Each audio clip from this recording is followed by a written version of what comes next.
أعوذ بالله من الشيطان الرجيم بسم الله الرحمن الرحيم الحمد لله رب العالمين الرحمن الرحيم مالك يوم الدين إياك نعبد وإياك نستعين اهدنا الصراط المستقيم صراط الذين أنعمت عليهم غير المغضوب عليهم ولا الضالين Assalamu alaikum.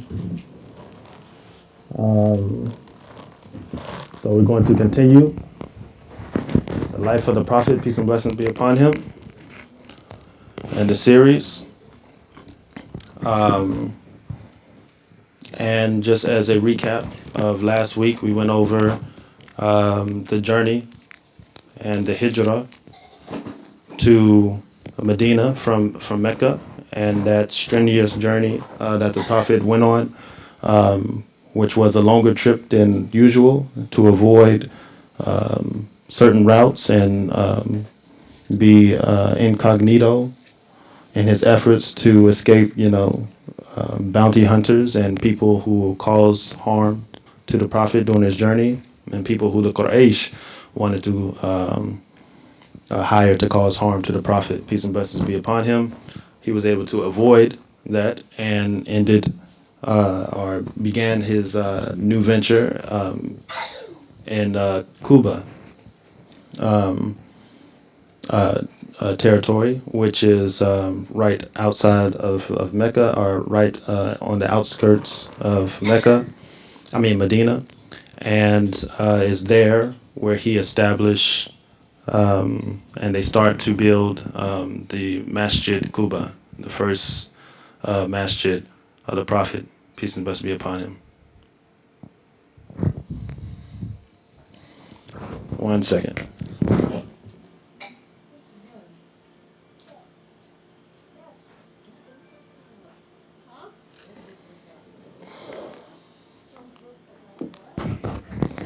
Okay.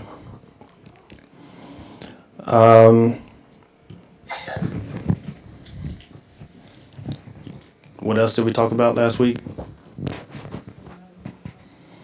Salman al-Farsi, a companion of the Prophet, peace and blessings be upon him, who, in summary, spent all of his life looking for a prophet that he was told was going to come at some time, and it came to him that he was going to come in the Medina area, and on the Yathrib at the time, the name Yathrib area, and he was sold into slavery through his seeking of truth and through his seeking of finding the Prophet, peace and blessings be upon him. And it just so happened that Allah subhanahu wa ta'ala blessed him to be able to be in the midst of the Prophet, peace and blessings be upon him, when he came. And so he was able to identify the Prophet. He was able to figure the signs of the Prophet, peace and blessings be upon him, and confirm every sign that he was told would be the signs of the Prophet, and lived a great life as a great companion going forward, and also was freed by the Prophet of his enslavement through a miraculous freedom or freeing. So one thing we want to correct is the way in which the Prophet, peace and blessings be upon him, was received. It's more likely that he was received by the Khazraj and the Aus, those who made the commitment to him, and some number of people who around the time had established Islam in their day-to-day lives. Then it is that he was received by the song "The Coming of the Moon," right? That seemed to be a minority opinion. And the majority of opinion is that he was just received by the people who he made a treaty with, or who he made the pledge with, or who made the pledge with him, and their families and their followers that they have been accumulating over the years. So what's the demographics of Medina at this time? Well, We have roughly around 600 or so, or 6,000 or so Jews in this time, and a few thousand Arabs. Um, Yathrib is not that populated at the time, but we see today that that has grown tremendously in modern day Medina. Um, so, what are the first things that our prophet, peace and blessings be upon him, establishes? Or what's the first thing that's established when he comes to this new land? Is a place to pray.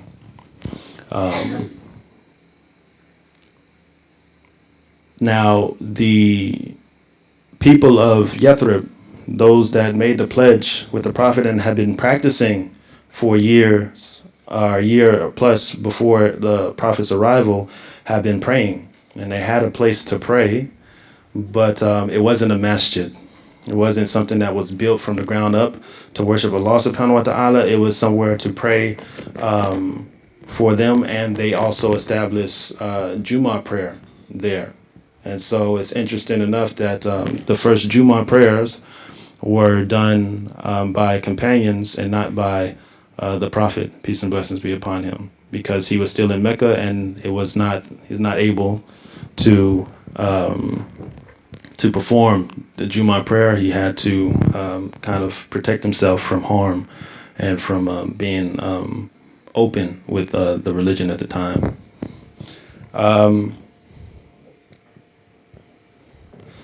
So they had established prayer, right? They got the commandment from the prophet, peace and blessings be upon him, to establish Jummah. Even if the prophet couldn't establish it, they had the pleasure and the honor of being the first to establish Jummah prayer.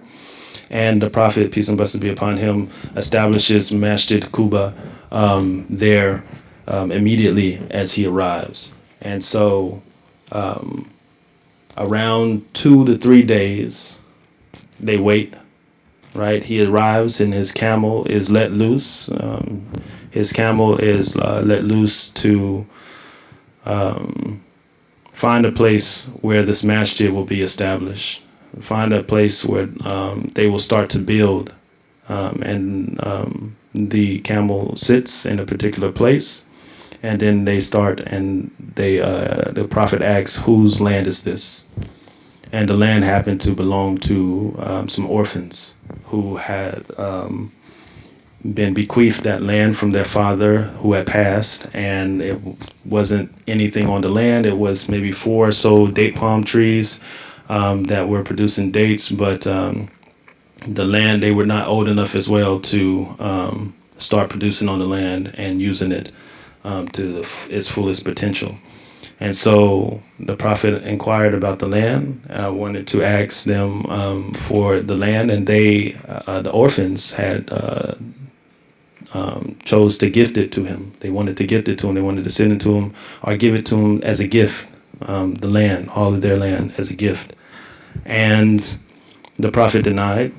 He said, "No, I cannot. I'm not going to take this as a gift. I will pay you your full compensation." And so that was the only way the prophet was going to take it. They wanted to give it as kind of a charity, and the prophet does not take the charity. And so he inquired about paying them their full price, and so he paid for the land, and they got their compensation, and then they immediately started to build. This is like a 3-day period within the day of being there, and then 3 days they made this agreement, and so they're cleaning the land. He orders the companions to cut down the trees, and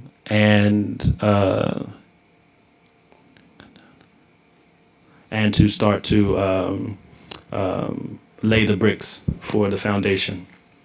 Right, a simple masjid, no roof, just a simple masjid, and the direction of the Qibla was towards Jerusalem at this time. It had not been switched yet. So Masjid Quba has two directions in today's age. Like you'll see if you go there, where it was first established, and now we pray towards Mecca. So you'll see that it had two directions, subhanallah. And so this tells us that even in this holy place, it's permissible, because they say that when you go to these holy places, Mecca, Medina, it's not permissible to kill any animals. It's not permissible to fight. Not permissible to even harm the trees or the brush or the flowers or whatever have you, right? And in this specific instance, when you're building something or when there's a need for something to be built, we see that the Prophet, peace and blessings be upon him, has established that this is permissible, right? To cut down these trees for the building of the masjid. And he also used the wood from that tree, from those date palm trees, to build the masjid, or to use to build the masjid with as well as the bricks. And so the Prophet laid, peace and blessings be upon him, laid the first brick. And then Abu Bakr and his cousin Ali at the time laid the second bricks, or the second and third bricks. Ali was left behind in Mecca. Why was he left behind? Pretended to be the Prophet, but also Ali was in charge of, what was the Prophet known for in Mecca? What was he most known? What was his best characteristic? The trustworthy. So what did that mean? How did people utilize that characteristic around in Mecca with him? Yes, so he was like the bank. He was like the bank for the Quraysh. And so Ali stayed behind to make sure that those goods that were still in his house that he had to abandon, fleeing for his safety, as they came to try and murder him. Ali at the time stayed in his house for a few days to make sure that those goods got back to their owners, and everybody received the goods that they had left with the Prophet, peace and blessings be upon him, which is surprising because although he's being persecuted, although he's being harassed and spoken out against and told lies on or whatever have you, these Quraysh people, they still leave their valuables with him. They still trust him with their valuables. It's very telling of how disingenuous they are with their assertions of the Prophet, peace and blessings be upon him. And so Ali handles that business for the Prophet, peace and blessings be upon him, and then he goes on his way. And he takes not the long route, but he takes the shorter route, the main road. And he reaches Quba 3 days after the Prophet.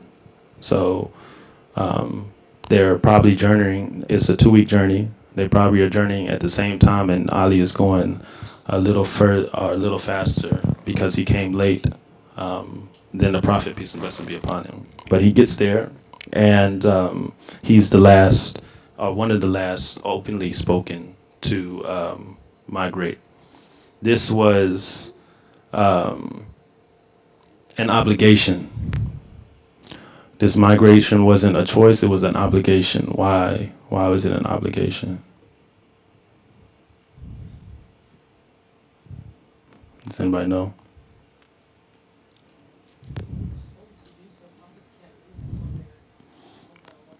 By even the companions. Why was it an obligation? Yeah, they're being oppressed.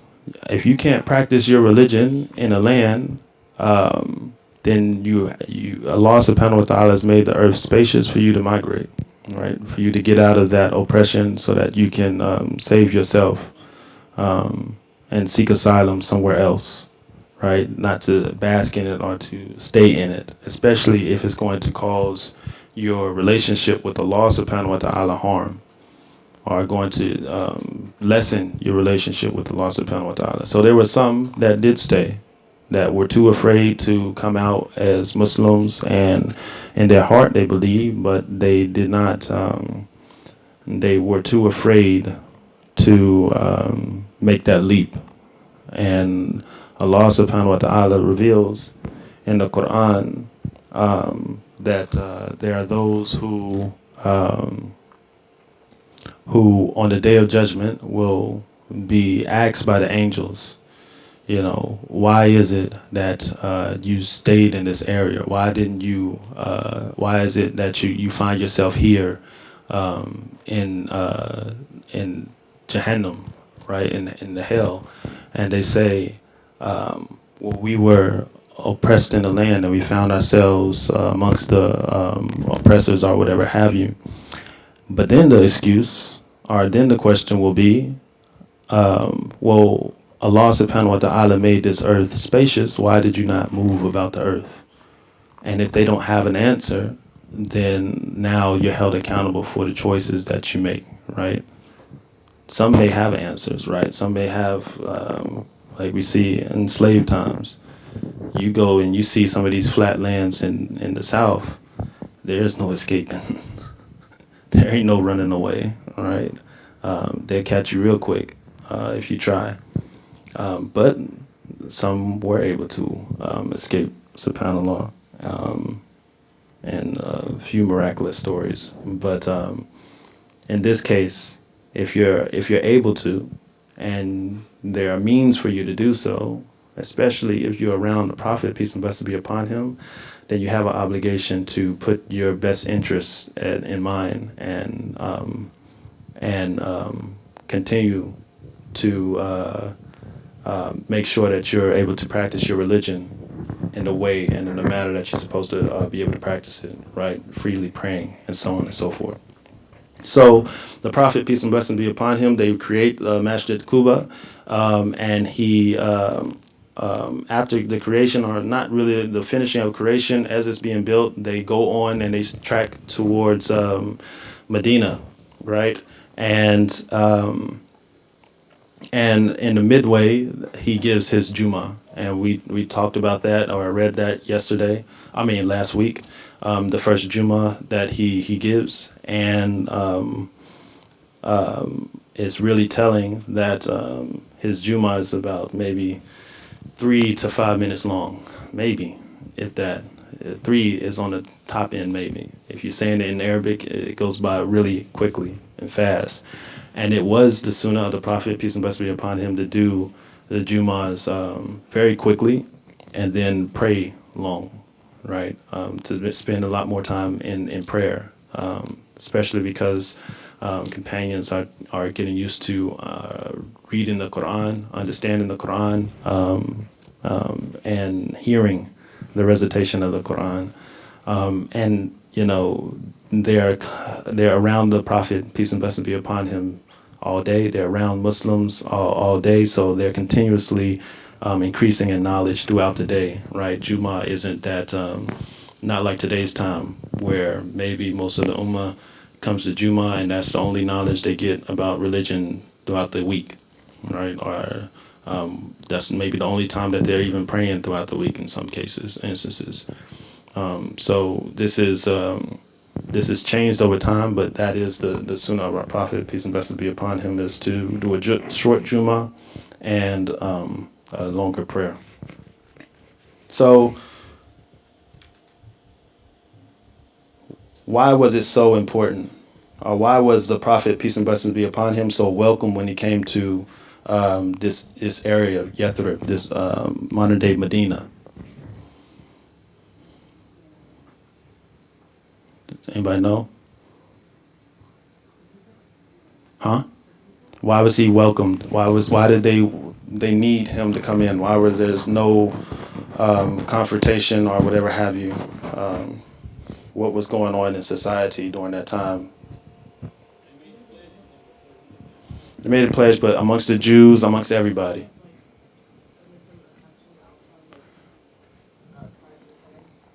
Uh, they were in the brink of civil war, right? and anybody that can bring any type of peace from the outside that wasn't a that didn't have a bias or didn't have conflict of interest was welcome to establish some type of peace, some type of ruling or standard. And as you can see, these are the rulings and the standards summarized that the prophet established for that time in order to make it so that the Jews at the time and the Muslims were able to live in peace with one another. And the first was to the freedom of religion. Right? Isn't that in our Constitution? You can probably bring this to anybody, right? And they would agree to these rules, especially here in the States, especially in a lawless society. Each shall be responsible for their own expenses, right? Each shall help the other from outside attackers. Those are the same treaties that we have today, where if somebody attacks an ally or something like that, then they all protect each other.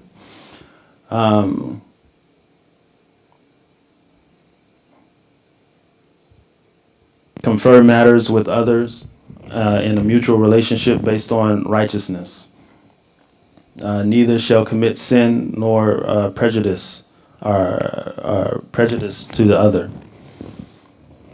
A wrong party will be aided by the other party, right? Like no bias amongst injustice.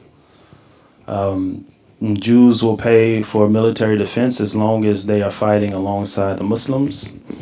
The city will be a sacred place for both parties, right? God and his messenger will settle disagreements between the two. So if somebody's disagreeing, and they had multiple disagreements and multiple conflicts, the messenger would then be the consultant, right? The judge of the two, and judge justly. Both parties will boycott the Quraysh, right? Making sure that they're not doing deals with the people who are actively persecuting them or fighting against them. And both parties will defend Medina from attack. I think they can agree to these points regardless who's giving them. The treaty will not stop either party from seeking lawful retribution for an offense. So if somebody prevents a crime, nobody's going to stop them from seeking justice from said crime or from said wrongful act, right? Any questions on these? Not a question, but a comment about number 10. Like, I think that just shows, it speaks volumes, like, that they're, like, you're not gonna, or Muslims are not gonna be able to get what they want to accomplish by doing it by themselves. Like, they need, if they're actually gonna be against the Quraysh, they're gonna need the help of the Jews who are also boycott them. And I feel like we could, in this day and age, do better about that, because, I mean, you hear about boycotting this, boycotting that, but it's not effective if only a few people are doing it. We need a collective agreement to boycott this. Yes. When the Prophet, peace and blessings be upon him, came to Medina, he didn't come and isolate himself. He didn't come and just stay with the Muslims and then they just, work on their things, right? He came as a comer of moral objective morals from God to be established in community. They established a marketplace when he came there, so business, right? And then they established a masjid, right? Prayer. He came as somebody who understands that as Muslims, we have to take a stake in our economy, in our politics, in the societal economy, is societal politics, entertainment, whatever have you, all aspects of society, we have the morals to deal with. Even in today's world, we see how people get away from set morals, and now everything is subjective, based on opinion, based on how I feel, or whatever have you, and we see how that harms society more than helps. And so they're coming with an established objective morality from Allah subhanahu wa ta'ala, from the Quran, and with that, it's going to bring justice. With that, it's going to bring a sense of peace and security, right? A sense of comfort. It seems as though the things that Islam aligns with in our countries are the best of our laws and the best of our culture and societal practices, and then those that don't are the ones that have the most contention around them, are the ones that are the most polarized, are the ones that people are fighting over back and forth because they don't have any standard, and they just operate off of feelings, right? But as Muslims, we have this established, and so we should take into mind how our Prophet, peace and blessings be upon him, took into mind the establishment of us. He came to Medina, and he didn't stay to himself. He established morality, and he worked with the people that lived there. He worked to establish something for the people that were already there, justly. He didn't come and take over. He didn't come and move anybody out or whatever have you. He came and was immediately a part of society, immediately a part of the solution and not the problems, right? So where did he stay? He stayed with and those who made hijrah are called the muhajirun. Those who already in Medina at the time are called the Ansar, the helpers. Muhajirun, those who migrate, and the Ansar, those who help. And so the Muhajirun, when they migrate without their houses. They migrate without most of their belongings. They migrate just with some of the things on their back, and if they can get out in time, depending on how prestigious they were in society, which most of them weren't that high up. Most of them were very lowly and had to sneak out. So most of their belongings are left behind. And so the Ansar come in, and they are the helpers. They open their homes. They are partnered with different companions based on their capacity and what they can give. And they're kind of roommates of one another for a time being until they're able to establish their own houses and their own homes. The Prophet, peace and blessings be upon him, his house is being built at this time, but for the time being, he has to stay with one of the Ansar. And so he asks, who is most closest to me? When the camel lays down and they build Masjid Quba, he asks, who is the most closest to me from this spot? And what he meant by that is who in family relation is the most attached to me. Why would he ask that? Does he have family in Medina or Yathrib? Why does he have family in Yathrib? His mother, his great grandmother, is born in Yathrib, and well, not his mother, his great grandmother is born in Yathrib, and then his grandfather, Abdul Muttalib. Abdul Muttalib was born either born in Yathrib or he lived in Yathrib with his mother. He was taken to Yathrib after his father passed, right? And his name was Sheba, right? Remember this? So he has family in Yathrib, right? And these are distant cousins. SubhanAllah, Allah made it so. And so one of his distant cousins was about maybe six aspects away, or whatever have you, six relations away as a cousin, or 6 generations as cousins. Kuntum was his name, Ibn Kuntum. And Kuntum had a wife and he had children. and he had a two-story house, two-story like house in that time, and he opened his house. He said, I'm the closest to you. I'm the closest to you in relation in this land from anybody else. And so the prophet agrees to stay with him. But the prophet also stays with Sa'd ibn Kathuma. Sa'd ibn Kathuma. He stays with him during the day, and he stays with Kuthum during the night. And the reason is because Kuntum has a family. He has a family, and the prophet receives a lot of visitors. Right, people are constantly coming to visit the prophet, and he can more easily be with Sa'd ibn Kathuma because he is a bachelor. He doesn't have a family. He's by himself, and he can easily invite people in and have conversations and things without disturbing the family. And Kunthum has a family, but Kunthum is always living on edge, right, with the prophet in his presence. He they was Kunthum was and his wife would sleep on the first floor in the family, and they gave the entire bottom floor to the prophet, peace and blessings be upon him. And it was one night, or the first night, I believe, that they had a water. He had a water can, and Kunthum, he rolled over and accidentally spilled the water. And they stayed up all night trying to make sure that that water didn't seep through the ceiling or seep through the upstairs and disturb the prophet while he was sleeping. They had to use their covers at the time to soak up that water, and they took most of the night to do so.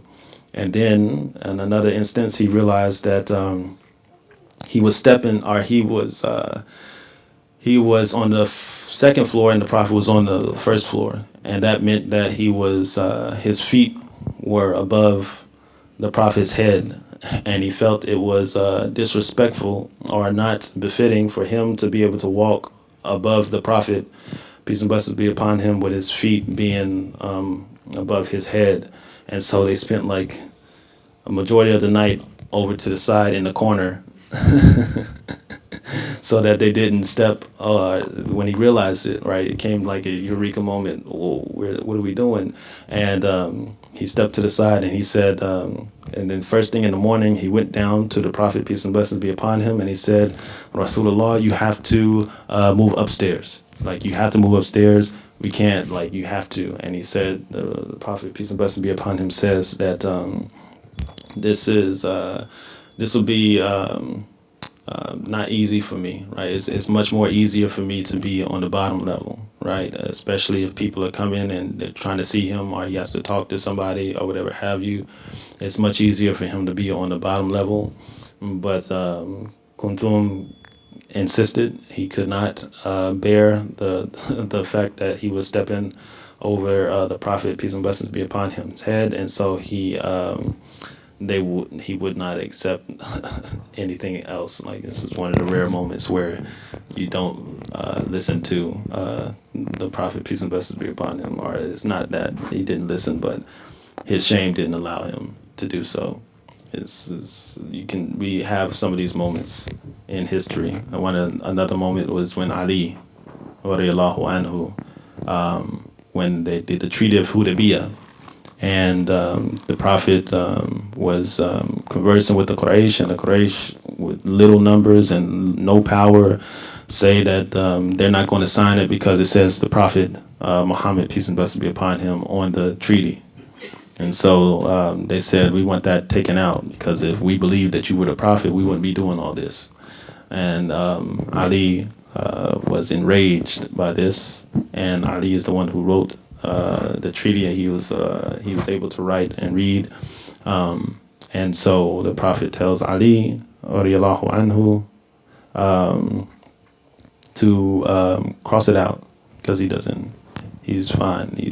You have the power in this position, and he shows mercy with that power, and he just says, all right, fine, cross it out.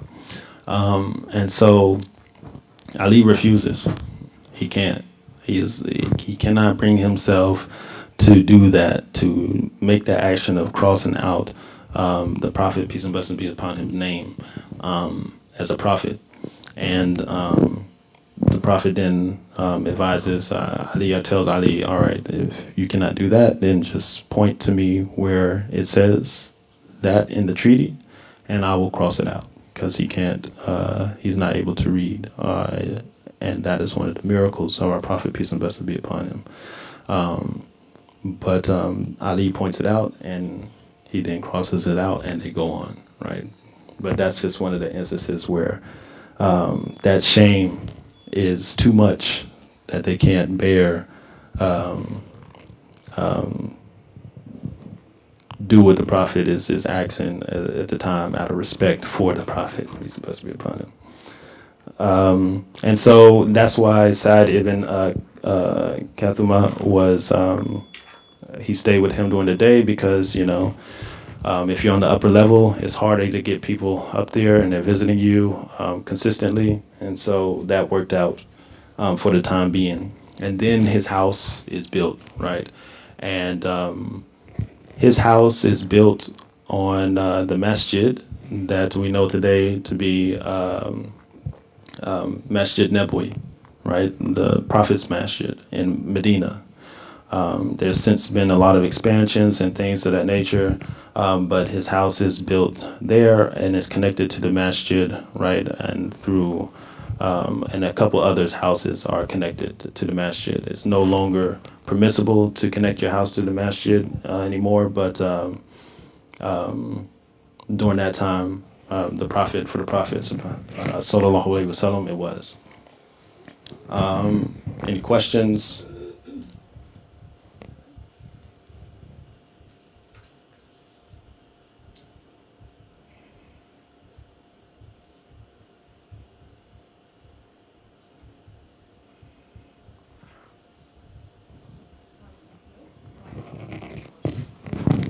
The people in the Ansar were more like roommates, but if I can remember correctly, they were also inherit from one another, right? And then did that really change at some point in Uh, time?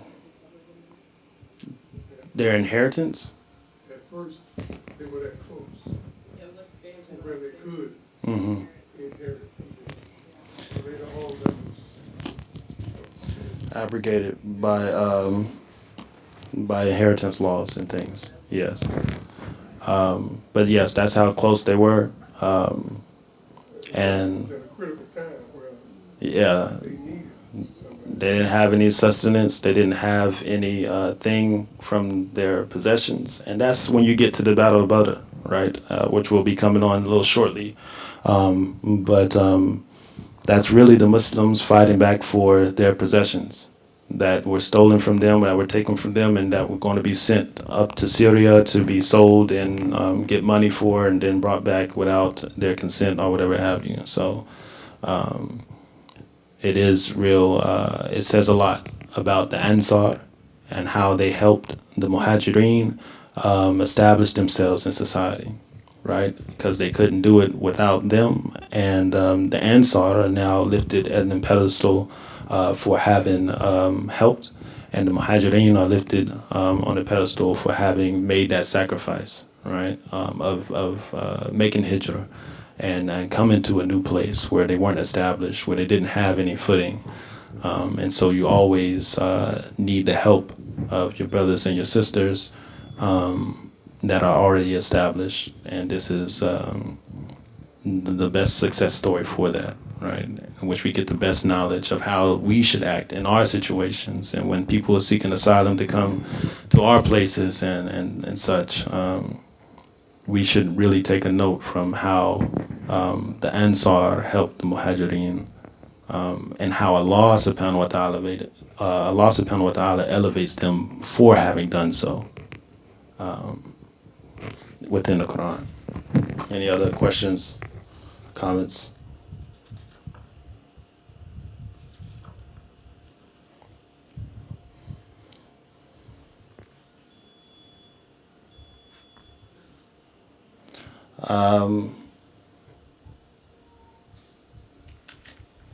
So during this time, the Surah Al-Baqarah is being revealed. Some of Surah Al-Baqarah is being revealed. And Allah subhanahu wa ta'ala is clearly laying down the fact that this is the book. This is the message that is similar to those that came before it. Right. This is the message that the Jews, and this is the messenger, and the context that the Jews were looking for. Most of the Jews in Yathrib at the time were there because they were waiting on the prophet. And most times, they're used to Suleiman or Dawood, or these strong people who are coming to fight wars for them and to just obliterate the competition or whatever have you. And Allah subhanahu wa ta'ala sends something that threw them for a loop that they didn't even recognize, right? Subhanallah. And so Allah subhanahu wa ta'ala is confirming that a lot of them will say that they're, even those that convert, even those that say they're Muslims at the time in that area, now that they're in Yathrib, a lot of them say, but in their hearts they don't believe, right? He's confirming this in what he's revealing. He also confirms that the Jews are in contention. Some in the leadership are in contention with him. But when the prophet arrives, it starts because everybody wants to be a leader. Everybody wants to have the power, right? Or the select few that are ahead. And when a prophet comes, everybody accepts him as the leader. Everybody accepts him as the governor of the state.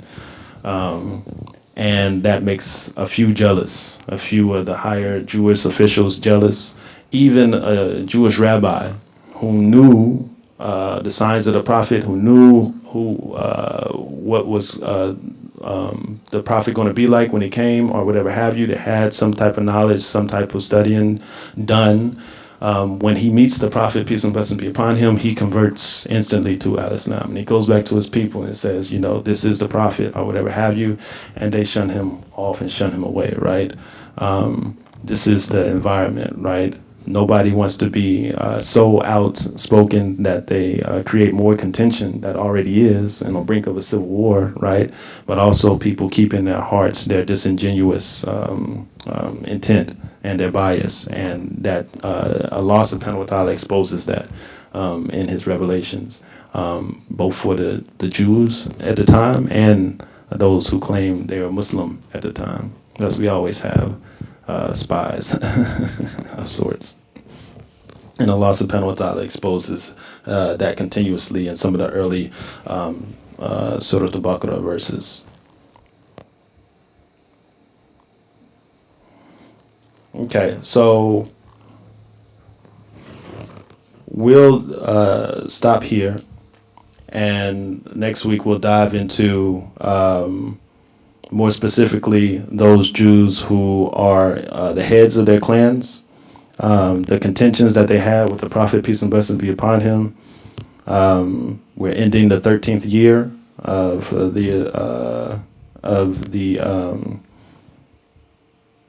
the start of Revelation, and we're getting established into early Medina, and we're going to then finish on the Battle of Badr, working up to the Battle of Badr and the caravans that were coming and being established, as we talked about, going to Syria. Any questions?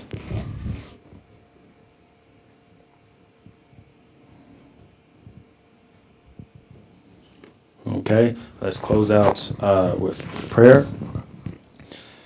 أعوذ بالله من الشيطان الرجيم بسم الله الرحمن الرحيم الحمد لله رب العالمين الرحمن الرحيم مالك يوم الدين إياك نعبد وإياك نستعين اهدنا الصراط المستقيم صراط الذين أنعمت عليهم غير المغضوب عليهم ولا الضالين آمين. السلام عليكم.